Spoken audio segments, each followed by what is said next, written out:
जय श्री कृष्ण। राधे राधे। मित्रों, 19માં શ્લોકમાં ભગવાન કૃષ્ણએ અર્જુનને કર્મયોગ સમજાવતી વખતે એક બહુ સરસ મજાની વાત કરી કે તું અશક્ત હ, આસક્તિ રહિત થઈ અને તું તારા કર્તવ્ય કર્મનું પાલન કરે, અને આસક્તિ રહિત થઈને જ જો તું કર્તવ્ય કર્મનું પાલન કરીશ ને તો તને પરમ તત્વની પ્રાપ્તિ થઈ જશે। આપનું યાદ તો તું પરમ તત્વને પ્રાપ્ત થઈ જઈશ। માટે કોઈ પણ કાર્ય છે, કોઈ પણ કર્મ છે એ તારા કર્તવ્ય પાલન સમજી અને એમાંથી આસક્તિમાંથી દૂર થઈ કર્મનો ત્યાગ નથી કરવાનો, માત્ર આસક્તિનો ત્યાગ કરવાનો છે।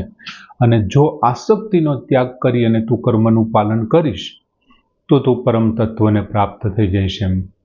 હવે ત્યાર પછી ભગવાન કૃષ્ણ એક ઉદાહરણ સાથે એ જ વાતને સમજૂતી આપે છે અને 20-21 આ બંને શ્લોકમાં બહુ સરસ વાત રજૂ કરે છે કર્મની। હજી આગળ સિદ્ધાંત સમજાવતા ભગવાન કહે છે કે કર્મણ એવ હિ સંસિદ્ધિમ આસ્થિતા જનક આદયઃ લોક સંગ્રહમ એવ અપી સંપશ્યન કર્તુમ અર્હસી। કર્મણા એવ કર્મથી જ સંસિદ્ધિમ આસ્થિતા જનક આદય, જનક વગેરે મહાપુરુષ, જનક રાજા વગેરે મહાપુરુષો કર્મણા એવ કર્મથી જ, હિ એટલે કેમ કે જનક વગેરે મહાપુરુષો કર્મથી જ સંસિદ્ધિમ આસ્થિતા પરમ સિદ્ધિને પામ્યા હતા। સંસિદ્ધિમ ખાલી સિદ્ધિ નહીં, સંસિદ્ધિમ પરમ સિદ્ધિને, આસ્થિતા એટલે પામ્યા હતા। લોક સંગ્રહમ અપી, લોક સંગ્રહમ એવ અપી માટે તું લોક સંગ્રહમ, લોક સંગ્રહને સંપશ્યન સારી રીતે જોતા કર્તુમ અર્હસી, કર્તવ્ય કર્મ કરવા અર્હસી એટલે યોગ્ય છે। લોક સંગ્રહને સારી રીતે જોતા તું પણ કર્તવ્ય કર્મ કરવા યોગ્ય છે અથવા તારે કર્તવ્ય કર્મ કરવું જોઈએ। ભગવાન કૃષ્ણએ અહીંયા જનક વગેરે રાજા, હવે જો જનક આદય, હવે પ્રભૃતિ શબ્દને ચાલુ કરીએ ને તો જનકથી ચાલુ કરીને, જનક રાજાથી ચાલુ કરી, પ્રભૃતિ ત્યારથી ચાલુ કરીને અદ્ય એટલે આજ સુધીનો એવો અર્થ લઈ શકાય। પણ અહીંયા પ્રભૃતિની જનક આદય, જનક વગેરે એટલે આદય શબ્દને પ્રભૃતિ સાથે નહીં પણ વગેરે શબ્દોથી આપણે લઈએ તો જનક સિવાયના બીજા પણ રાજાઓ, તો જનક સિવાયના બીજા સૂર્ય હતા, વૈવસ્તમનુ હતા, ઈક્ષ્વાકુ હતા કે જેઓએ પોતાના શ્રેષ્ઠ કર્મોથી પરમ સિદ્ધિને પ્રાપ્ત કરી હતી, એને નિષ્કામ ભાવથી, જનક જેવા રાજા ગૃહસ્થા ધર્મમાં, ગૃહસ્થાશ્રમમાં રહી સમગ્ર રાજ્યનું નિષ્કામ ભાવથી સંચાલન કરી અને જનક રાજાએ પરમ સિદ્ધિને પ્રાપ્ત કરી હતી એમ।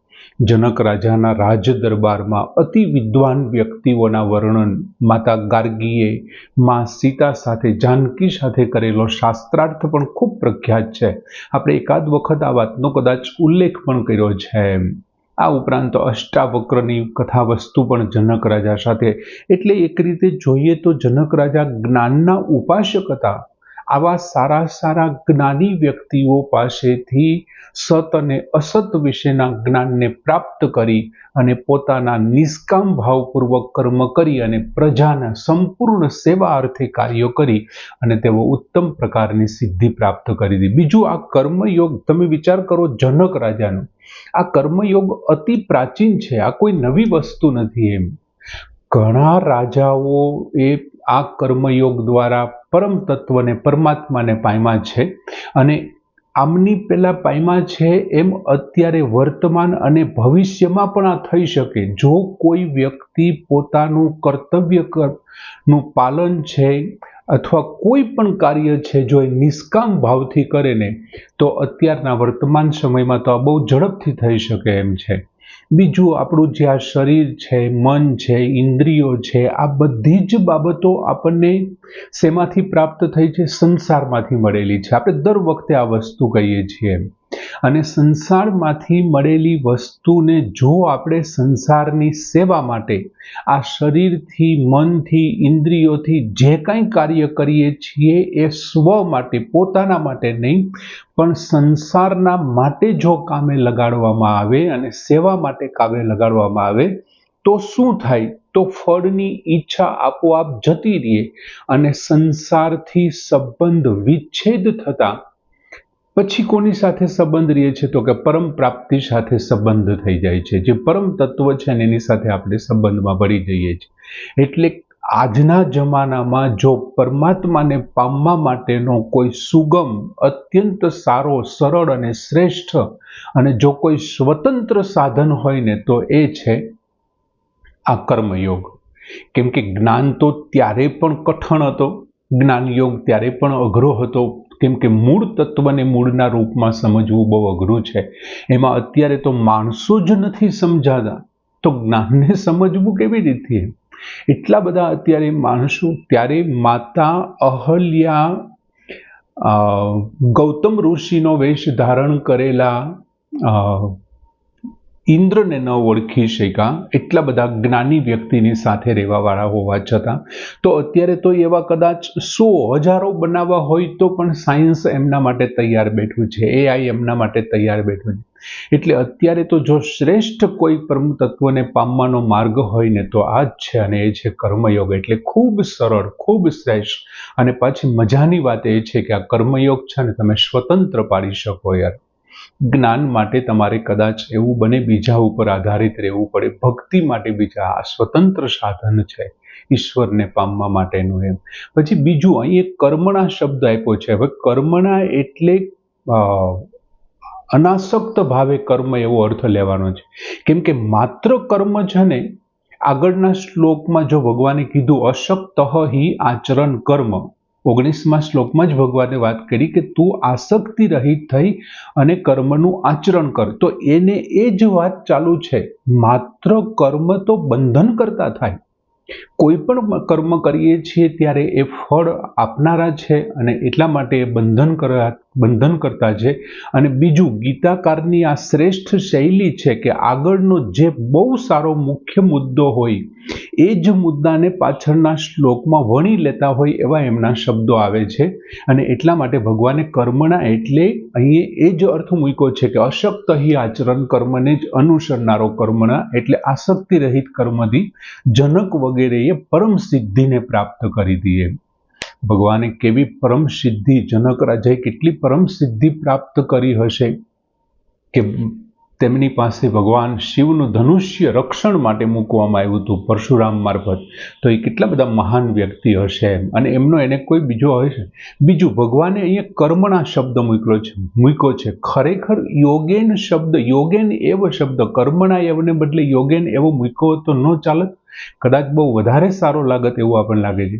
પણ ભગવાને કર્મણા શબ્દ કદાચ જાણી જોઈને મૂક્યો છે એટલા માટે કે અર્જુન છે ને પોતાના કર્મમાંથી ઉપરામ થવા, પોતાના કર્મનો ત્યાગ કરવા તૈયાર થયો છે કે હે ભગવાન, જો તમે કર્મ કરતા જ્ઞાનને ચડિયાતું ગણતા હો તો મને આ ઘોર કર્મમાં શું કામ નોતરો છો, શું કામ જોડો છો?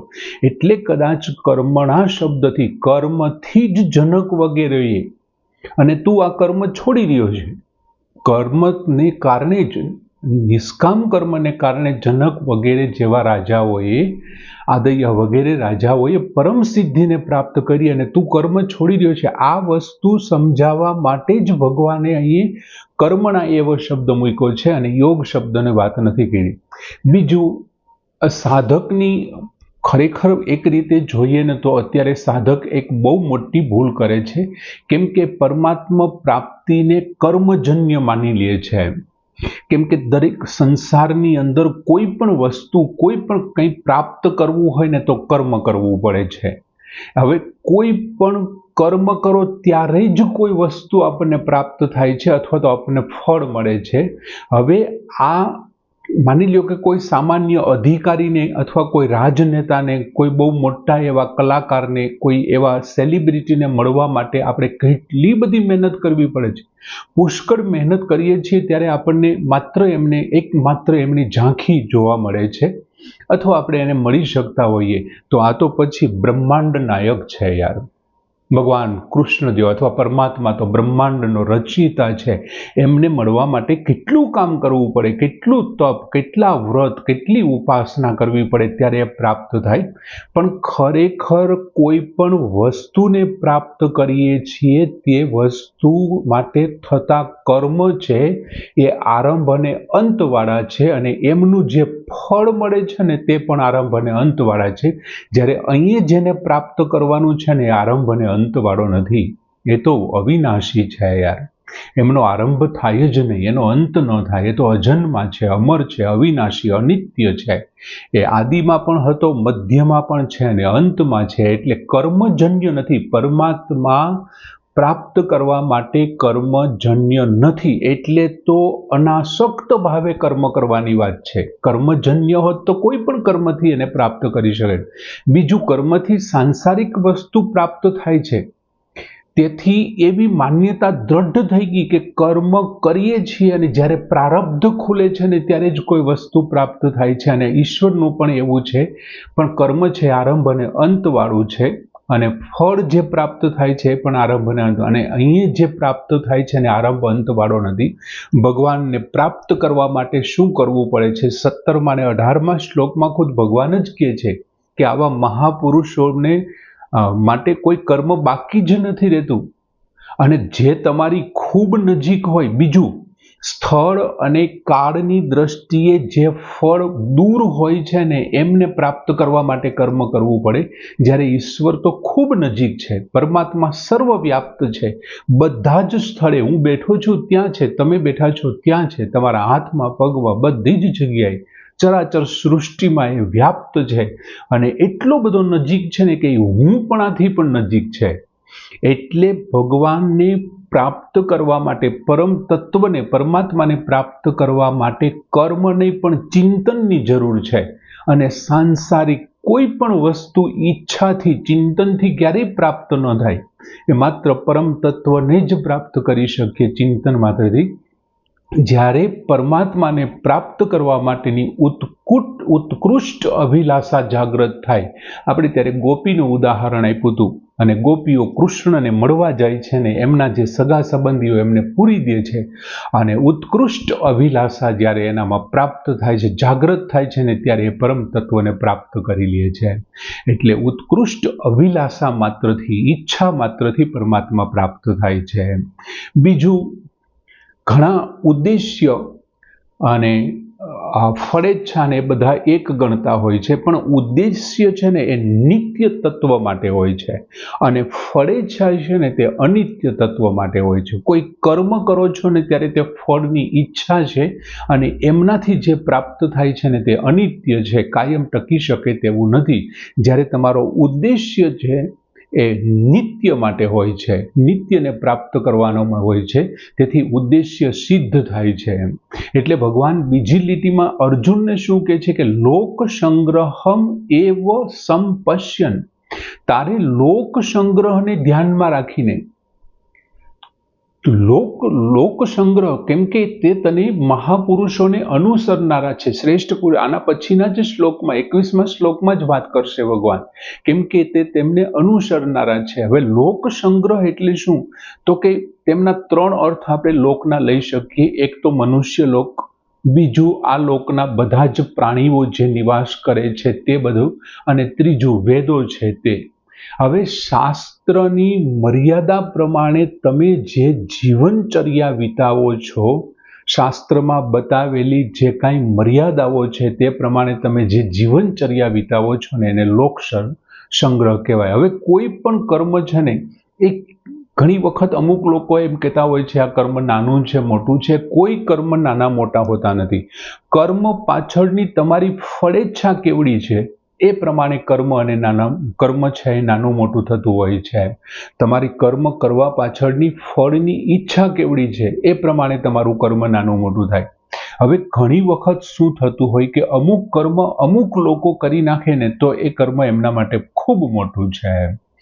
દાખલા તરીકે કોઈ સામાન્ય વ્યક્તિ છે એ કદાચ યુદ્ધ મેદાનમાંથી હથિયાર મૂકીને મારે યુદ્ધ નથી કરવું એવું માનીને ભાગી જાય તો બહુ લાંબો ફેર નથી, પણ અર્જુન ભાગી જાય ને તો લાંબો ફેર પડે છે. એમના માટે ભગવાન ગીતાજી સમજાવવા તૈયાર થયા. 18 અધ્યાય સુધીની સમજણ એમણે આપી. દાખલા તરીકે કોઈ ઘરમાં કોઈ સ્ત્રી છે, એ સાવરણી લઈ અને કદાચ પોતાનું ઘર સાફ કરતી હશે, તો કદાચ કોઈ અજાણ્યો વ્યક્તિ આવીને જોવે તો કઈ નવાઈ નહીં લાગે. પણ માની લ્યો કે ઘરનો વડીલ વ્યક્તિ, સ્ત્રી બેઠી છે અને કોઈ વડીલ વ્યક્તિ સાવરણી લઈને સાફ કરે છે, તો એમના માટે એ નાનું એવું કર્મ છે, ખૂબ મોટું કર્મ થઈ ગયું. કોઈના પગનું પ્રક્ષાલન કરવું, ઘરે અતિથિ આવે અને પગ પ્રક્ષાલન કરવું, કોઈ ઋષિ મુનિ આવે, કોઈ ગુરુદેવ આવે તો એમના પગ ધોવા સારી બાબત છે. પણ આપણા એક રાજપુરુષે રોડ રસ્તા વાળવાવાળા 4-5 લોકોના હાથથી 2-3 વર્ષ પહેલા પગ પ્રક્ષાલન કર્યું, તો ખરેખર એ કર્મ એટલું બધું મોટું થઈ ગયું કે વિશ્વ લેવલે કર્મની નોંધ લેવાની. એકાદ દેશમાં એ જઈ અને કાગળ પડ્યો તો પોતે ત્યાં નીચે નમી અને કાગળને લઈ અને ડસ્ટબિનમાં નાખ્યું. વર્લ્ડના દરેક મીડિયામાં એમની નોંધ લેવાની આ રાજપુરુષની. એટલે વારવું, સંજવારી કાઢવી એ કર્મ નાનું છે કે ઓલું કર્મ બહુ મોટું છે એવું ક્યાંય હોતું જ નથી.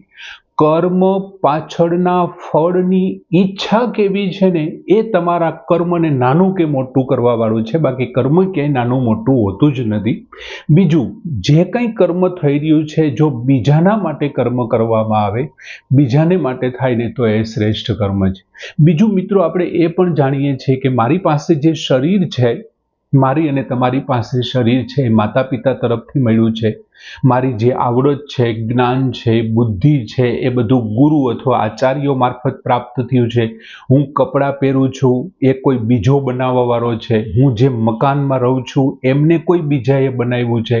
આમ હું જે અનાજ ખાઉં છું, એ ખેડૂત પણ કોઈ બીજો છે, એ વેપારી પણ કોઈ બીજો છે. આમ દરેકે દરેક મારા જન્મથી ચાલુ કરીને મારા શરીર અને ઇન્દ્રિયો સહિત બધી જ વસ્તુઓ જો બીજાની છે, તો એ બીજાની વસ્તુથી જે હું કર્મ કરું એ મારા એકલા માટે કેવી રીતે કરી શકું? તો એ વસ્તુ મારે બીજાની સેવામાં વાપરવી જોઈએ. જેમ બીજાએ સેવા આપી છે એ પ્રમાણે જો કર્મ કરવામાં આવે તો જનક જેવા રાજાઓની જેમ પરમ સિદ્ધિની પ્રાપ્તિ થાય, એમ ભગવાન કહેવા માંગે છે. બહુ સરસ મજાનો શ્લોક. કર્મણી એવ હિ સંસિદ્ધિમ આસ્થિતા જનક આદય લોક સંગ્રહમ એવ પી સંશયન કર્તુમ અર્હતિ. શ્લોક પૂર્ણ કરીએ છીએ. જય શ્રી કૃષ્ણ.